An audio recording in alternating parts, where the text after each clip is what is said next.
ডাক নাম হচ্ছে লাকি। লাকি নামে সবাই আচ্ছা, ডাকে। বয়স কত? বয়স আমার 37। 37 বছর বয়স। জি। জন্ম জেলা কোথায়? আমার জন্ম জেলা হয়েছে দোহারে।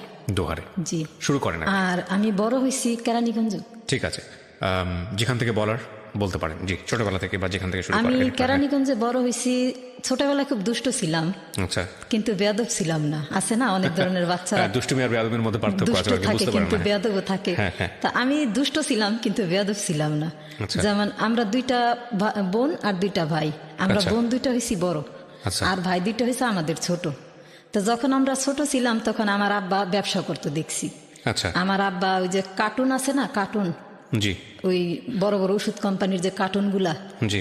এই কার্টুনের দোকান ছিল আমাদের। তারপরে 88 বন্যার সময় আমার আব্বা অনেক বড় একটা লস খায়। ওকে। তো লস খাওয়ার পরে সেই কয় ভাই বোন ছিলেন আপনারা? আমরা দুইটা বোন দুইটা ভাই। ওকে। বোন দুইটাই বড় আর আমাদের ভাই দুইটা হয়েছে ছোট। তো আমি যখন ছোট ছিলাম, আমার ছোট থেকেই আর কি আছে না যে মেয়েদের মধ্যে একটা মেয়েলি ভাব, আমার ভিতরে সেই মেয়েলি ভাবটা ছিল না কখনো। যেমন আমাদের তো বড় ভাই ছিল না, আমরা বোন দুইটাই বড় ছিলাম।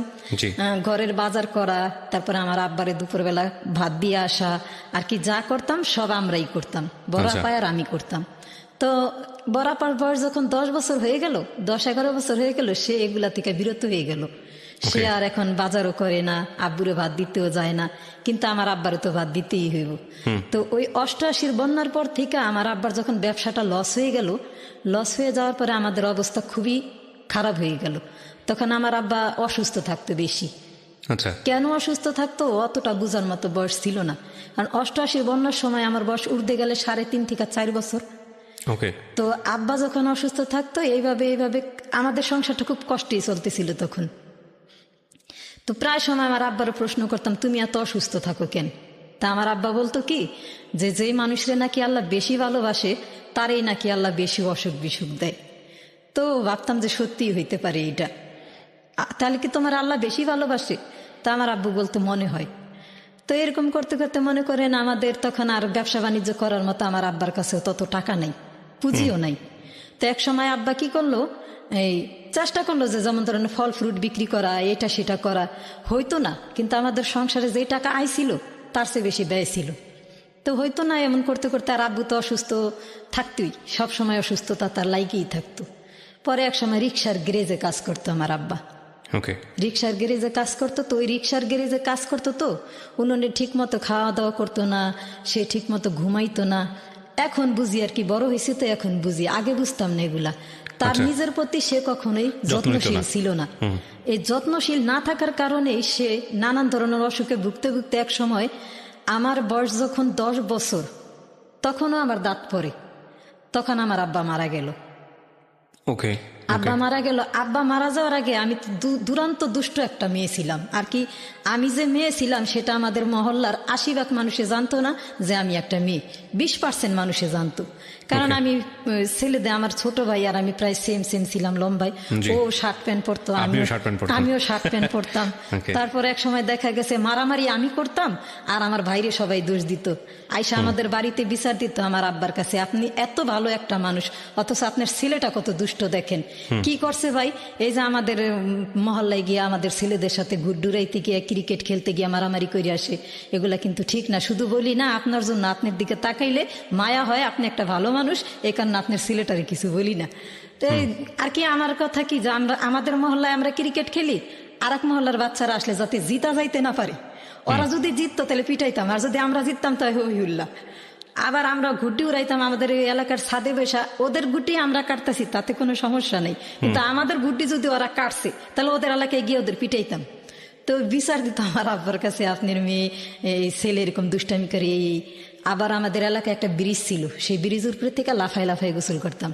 তো সেটাও মানুষ এসে আমার আব্বার কাছে বিচার দিত যে ভাই আপনার ছেলেটার বয়স কত, 9-10 বছরের একটা বাচ্চা, ও ব্রিজের উপর থেকে লাফাই লাফাই গোসল করে, ও তো মরে যাবো।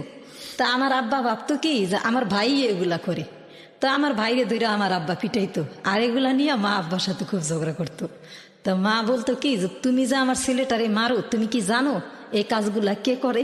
কে করে? তোমার ওই মেয়েটা করে। হ্যাঁ, আমার মেয়ে দেখতে শুনতে সাদা সিধা, ও এগুলা করতেই পারে না। তো একদিন আমার আব্বার চোখে ধরা খাইলাম যে আমি ব্রিজের উপর থেকে লাফাই লাফাই গোসল করি। তারপর একদিন আব্বা ধরলো তা আমরা যেই বাড়িতে থাকতাম সেই বাড়ির রুমটা ছিল দোতলা। আচ্ছা। দোতলা ছিল। তা আব্বু যে আমারে দেখছে সেটা আমি অনুমান করতে পারছি যে আব্বু আমারে দেখছে যে আমি ব্রিজের উপর থেকে লাফ দিয়ে গোসল করি। এটা আগে মানুষের কাছে শুনছে, সে বিশ্বাস করতে পারে না। আমার মেয়ে এমন করতেই পারে না। আর কারণ আমার ভাইয়ের কাছে ভাইয়ের নামে বিচার দিত, তার আমার ভাইরও যে এত সাহস নেই সেটা আব্বা জানতো। তা যাই হোক, একদিন তো আব্বা দেখেই ফেলাইছে যে কাজটা আসলেই আমি করি। তো এখন আব্বু এতদিন যত বিচার পাইছে আব্বা ঢের একদম হয়ে গেছে যে এই বিচারগুলো আসলে আমার ছোট ভাইয়ের নামে আসে না, আসতো আমার নামে। এই যে উমুকের গুড্ডি কাইটা দিছে দেখা মায়ের দিছে, ক্রিকেট খেলতে গিয়ে মায়ের দিছে, খালি গোসল করতে গিয়ে উমুকের চুবাইছে, আর কি যত প্রকার বিচার আছে এগুলো আসলে আমার ছোট ভাইয়ের নামে আসতো না, যা আসতো সব আমার নামে। তারপরে ওই ধীরে ধীরে মনে করেন যখন আমার বয়স 9 বছর, তখন একদিন আমার আব্বা খুব বুঝাইলো আমারে, তুমি এগুলা কইরো না, এগুলা করা ভালো না। ও কারণে মানুষের গাছের একটা পাতা ছিল নাকি আল্লাহর কাছে হিসাব দিতে হয়। তো তুমি যদি এগুলা করো তাহলে আমি যদি মরে যাই তাহলে তো আল্লাহ আমার কাছে কৈফত চাইবো যে তুমি বাচ্চারে শাসন করো না, কেন তুমি কি এগুলা করবা? তা আমি বলি যে না। বলে দেখো তুমি তো মেয়ে মানুষ, ছেলেদের মতো শার্ট প্যান্ট পরে তুমি এগুলা করো, সবাই জানে যে তুমি একটা ছেলে, বিচারও আমার কাছে ছেলের নামেই আসে, তো তুমি এগুলো আর কইরো না। তা আমি বললাম যে ঠিক আছে আর করুম না। তো আস্তে আস্তে ধীরে ধীরে আমার আব্বু আবারও অসুস্থ, আমার আব্বা আবারও অসুস্থ। তো আমার আব্বারে সবসময় আমার কাছে একটা ভরসা ছিল কি, যে আমাদের যে কষ্টের সময়গুলো, এই কষ্টের সময়গুলো থাকবে না। কারণ এখন আমার আব্বা অসুস্থ, আমাদের ঘরে আয় করার মতো 2 টাকা আয় করার মতো কেউ নাই, কিন্তু সংসারে খরচ অনেক। তো ধীরে ধীরে এক সময় আব্বা মারা গেল।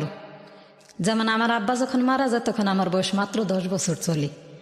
তা আব্বা মারা যাওয়ার পরে আমার মা আর একটা বিয়ে করে। মা আর একটা বিয়ে করে। তো যখন আমার আব্বা মারা যায় তখন আপনার মা যখন সেকেন্ড বিয়েটা করলো তখন আপনারা কয় ভাই বোন? 2 ভাই 2 বোনই। আমরা 2টা বোন বড়। কত তখন আমার বয়স 10 বছর। আপনি সবার বড়? না, বোন আমার বড়, আমার একটা বোন আছে। ওর বয়স কত ছিল? ওর বয়স ছিল মাত্র 13 বছর। আচ্ছা। ও আর আমি 2.5 বছর 3 বছরের ছোট বড়। আচ্ছা, তো বিয়ে করলো তারপর? হ্যাঁ, তো বিয়ে করার পরে যেদিন আমার আব্বা মারা যায় সেদিন আমার বড় চাচা আমার ভাইটারে নিয়ে যায়, আর আমারই নিয়ে যায় আমার ছোট চাচা।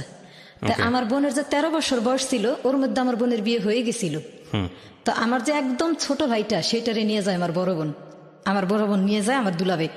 তো এখন আমি বড় চাচার কাছে থাকার পরে ভাবলাম যে না, আমি দেখতে পাচ্ছি আমার ছোট চাচার কাছে যখন আমি থাকি আমি বুঝতে পারছিলাম যে আমি যে থাকতাছি খাইতাছি ঘরের কিন্তু সমস্ত কাজ আমি করতেছি, তারপর আমার কাছে মনে হয় কি যে সে একটা বিরক্তি ফিল করে।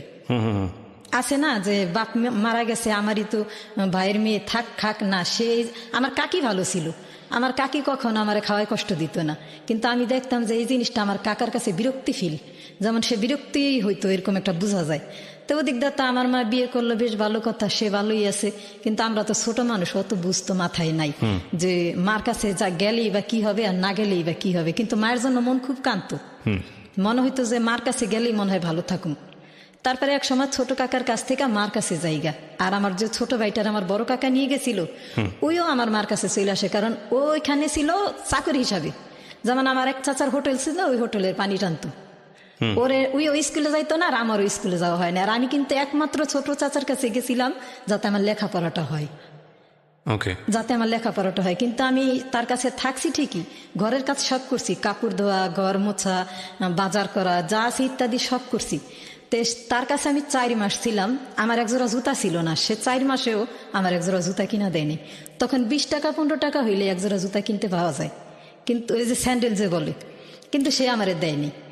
তা আমি বুঝতে পারছিলাম যে 4 মাস ধরে সে আমার একজোড়া স্যান্ডেল কিনা দেয় নাই, তো সে ভবিষ্যতে আমার জন্য আর কি করব।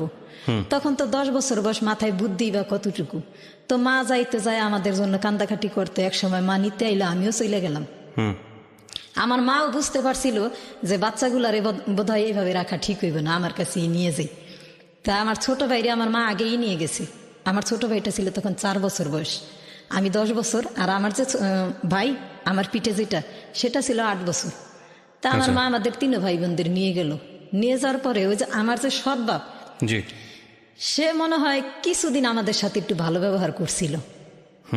তারপরে না, সে একটা জিনিস আমি খেয়াল করছি, সে আমাদের ভালো চোখে দেখেই না, আর পারে তো ঘাড় ধরে ঘর থেকে বাহিরই করে দেয়, কিন্তু পারতাছে না, তাও পারতাছে না। আছে না যে এক ধরনের গলায় কাটা বিঁধলে মানুষ বাহিরও করতে পারে না, আবার গিলা খাইতেও পারে না, এখন যেন আমরা তার কাছে ঠিক তেমনই। তো এক সময় সে আর কি নানান ধরনের কথা বলতো আমাদের, তোমার মায়েরে বিয়ে করছি, তোমাকে বিয়ে করি নাই, তোমাকে কেন খাওয়ামো। তো মাঝে মধ্যে না কথাগুলো শুনলে অনেক কষ্ট লাগতো। আসলে আমরা গরিব ছিলাম, কিন্তু এত গরিব ছিলাম না। আমার আব্বারে দেখতাম একটা জিনিস আনলে গরিব মানুষের অর্ধেক খাওয়াই দিত। কেউ আমাদের বাড়িতে আসলে না খাইতো, কোনদিন যাইতেই দিত না। আর আজকে সে এইভাবে কথা বলে। সে এমন না যে আমাদেরকে অনেক বাজার সদাই করে খাওয়ায়, আমাদের খাওয়াইতে খাওয়াইতে সে এখন ক্লান্ত, তাও না। সে অতটুকুই বাজার ঘরে করতো যতটুকু আমার মার প্রয়োজন, আমাদের প্রয়োজন অতটুকু করতো না। তো যাই হোক, কষ্ট মষ্ট করে আমার মা আর কি কোন রকম চালাইতো। কিন্তু আমার মা যদি ইচ্ছা করতো যে আমার ছেলে মেয়েদের নিয়ে আমি যেভাবে হোক কষ্ট করে হইলো ছেলে মেয়েদের মানুষ করব, আমার মা ইচ্ছা করলে করতে পারতো। কিন্তু আমার মা তা করেনি। আমার মা একটা বিয়ে করলো, আর আমার মায়ের বিয়ের কারণে আমরা কোথাও কোনো দিন কারোর কাছে মুখ পাইনি। আমাদের আত্মীয় স্বজন বলেন, আমাদের প্রতিবেশী বলেন, যেখানেই গেছি আছে না যে মানুষের দেখলে তো বলে যে তোদের তো বাপ নাই, বড় একটা ভাইও নাই, তোদের দিন কিভাবে কাটে। আমাদের এই কথাটা কেউ কোনোদিন প্রশ্ন করে নেই। সবাই বলতে কি, তোর মার মতো খারাপ মানুষ দুনিয়ায় আছে, এগুলো বলতো। হ্যাঁ, আর কি যত কথা কুকথা আছে আমার মার সম্বন্ধে বলতো, যে যার 4টে পোলাপান তার আবার আরেকটা বিয়ে বসা লাগে। আর কি পাপটা করছে আমার মা, আর কি ওই পাপগুলো সবার মনে পড়তো যখন আমাদের দেখতো।